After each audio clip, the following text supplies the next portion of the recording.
مرحباً بكم في قناة الوعي السياسي. نرحب بكم متابعينا الكرام وندعوكم إلى مشاركة آرائكم وأفكاركم عبر التعليقات، فحواركم معنا جزء من صناعة هذا الوعي الجماعي.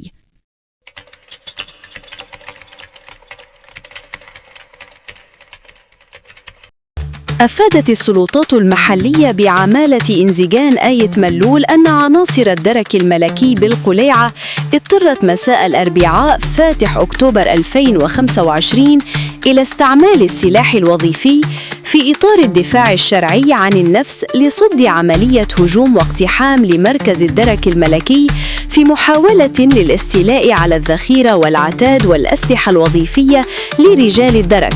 نفذتها مجموعات من الأشخاص، حيث لقي شخصان مصرعهما متأثران بإصابتهما بأعيرة نارية، فيما أصيب آخرون أثناء مشاركتهم في هذا الهجوم.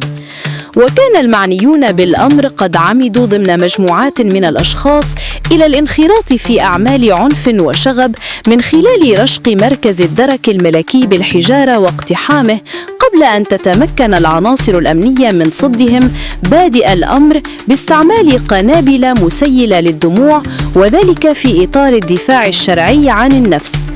بيد أن هؤلاء المهاجمين عاودوا بعد تعزيز صفوفهم بمجموعات كبيرة من مثيري الشرب الهجوم على مركز الدرك الملكي مدججين بأسلحة بيضاء ليتمكنوا من اقتحامه واكتساحه، حيث استولوا على سيارة و4 دراجات نارية تابعة لمصالح الدرك الملكي، وتم إدرام النار في السيارة وفي جزء من بناية المركز، مع الشروع في محاولة الاستيلاء على الذخيرة والعتاد والأسلحة الوظيفية لرجال الدرك الملكي.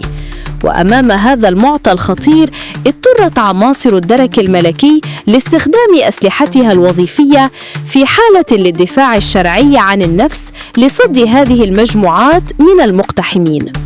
هذا وقد تم فتح بحث قضائي تحت إشراف النيابة العامة المختصة، وذلك للكشف عن جميع الظروف وملابسات هذه الأحداث وتحديد هويات كافة المتورطين في هذه الأفعال الإجرامية وترتيب الآثار القانونية على ضوء ذلك.